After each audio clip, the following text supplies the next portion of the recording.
What's up gamers, I am Kent and this is Corsby Gaming. Today's video is going to be a guide on the last boss in Zelda Link's Awakening. Before we get into it though, please hit the subscribe button.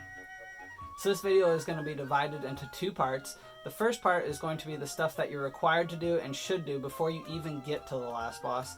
The second part is going to be the stuff that you have to do to get past each phase in the last boss and how to ultimately beat them.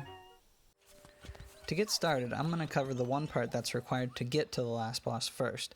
That's going to be getting the directions on how to get past the maze in the Windfish Egg. The directions can be different for each game, so you'll need to find the one that's specific for you, which you'll need the magnifying lens to see. If you don't have the magnifying lens, here's a card with a guide that I made to how to get it. So now that we got the required stuff out of the way, I'm going to go over some things that I would just recommend for you to do. First thing is find as many seashells as you can, that way you can get some of the rewards from it. So if you collect enough seashells and you go into the seashell hut here, you'll be able to upgrade your sword to the sword level 2, which is going to be a pretty big improvement and allow you to do a fair amount more damage. I'm not sure exactly how many seashells you need, but once you get enough of them, you get the sword that'll shoot the beam and do extra damage. The next part is going to be finding as many heart pieces as you can. Pretty obvious, if you find more heart pieces, you get more hearts. That's going to make it easier for you to beat the last boss. Another thing that you can do to make the last boss a lot easier is catch fairies in your bottles. You can get up to 3 bottles, so if you get fairies in each one of them, you'll be able to restore a lot of hearts during the last battle. Next thing to do is stock up on supplies. So if you go to the shop, you can buy all the supplies you need.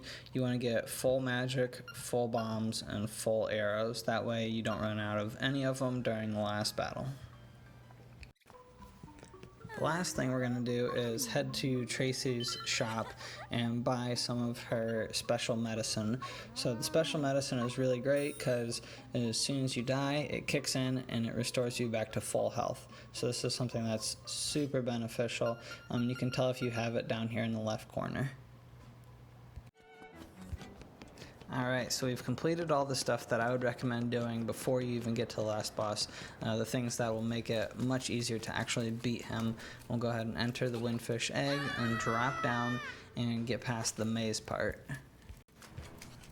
So the maze part is very easy as long as you've memorized the pattern that you were supposed to get from the library, and you just got to follow it with each path that you're supposed to take. And we'll go ahead and do that real quickly here.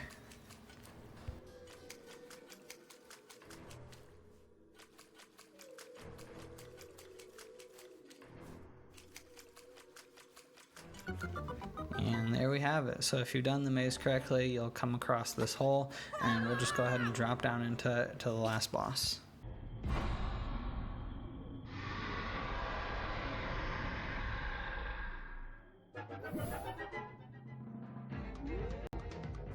So the boss fight begins and he starts coming at you, bouncing around.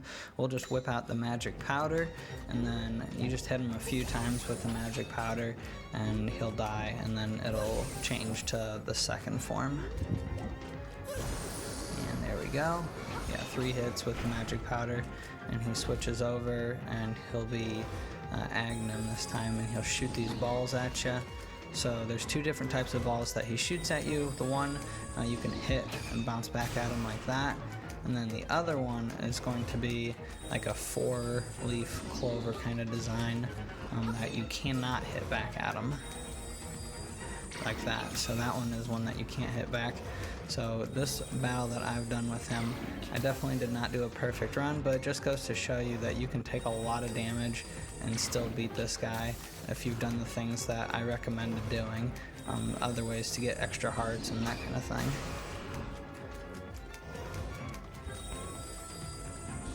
Yeah, there we go, just hit those back at him.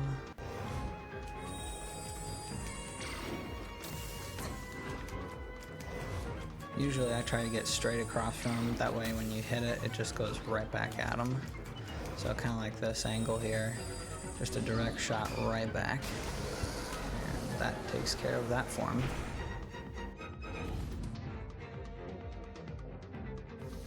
The next form is basically just the first boss again.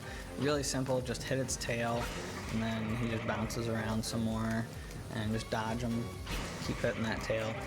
There's nothing special about this guy, he's very basic. Of course, he's unpredictable, so he can hit you a few times, and he goes pretty dang fast, but yeah, there's nothing special this one.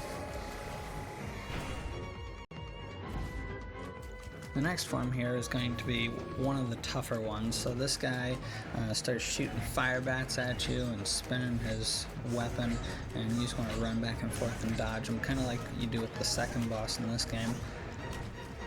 So there you go. So the main way that you can damage this guy is by charging at him. You can't just hit him with your sword and do any damage. You gotta do the charge up attack move in order to do any damage to him.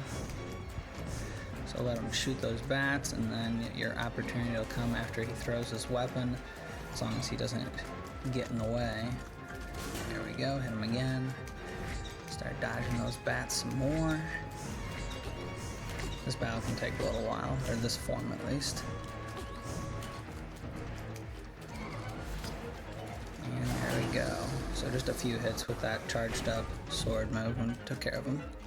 The next form here is definitely one of the easier ones, but for some reason when I was recording this, I forgot how to damage him. Not sure what I was thinking, throwing magic powder at this guy. Must have had a brain fart or something, but you just gotta switch over to the magic rod, or the fire rod, and shoot some fire beams at him, and it takes care of him pretty darn quickly. So there we go, got the fire rod out, hit him a handful of times, and it should make pretty quick work of this guy. And there we go. And I'm also going to use a fairy to restore some of my hearts here, just because that guy actually did a decent amount of damage to me. Alrighty, and with that, it brings out the last form. We'll want to equip the bow and arrow so we can hurt this guy. And he's not too tough, you just gotta shoot him in the eye when that opportunity opens. You just gotta jump over those arms that keep swinging as well. So this is one of the parts where having a lot of health saved up will definitely benefit you, because if I hadn't used that fairy, I would be dead right about now. So I'm just gonna keep shooting him in the eye, and he should die here pretty quick. There we go. And that will do it.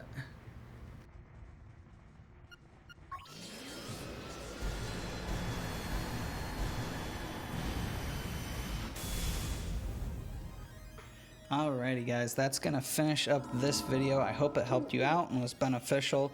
This video will also conclude the series on Link's Awakening that I've been doing.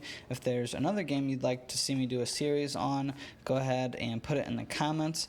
Also, got to do a shout out for my guy Lord D 1987. He's doing a series on Zelda: A Link to the Past. So if you want more Zelda content, go ahead and check him out. I put a link to his channel in the description. Thanks again, guys. I really appreciate it. Hope you have a good one, and I'll catch you next time.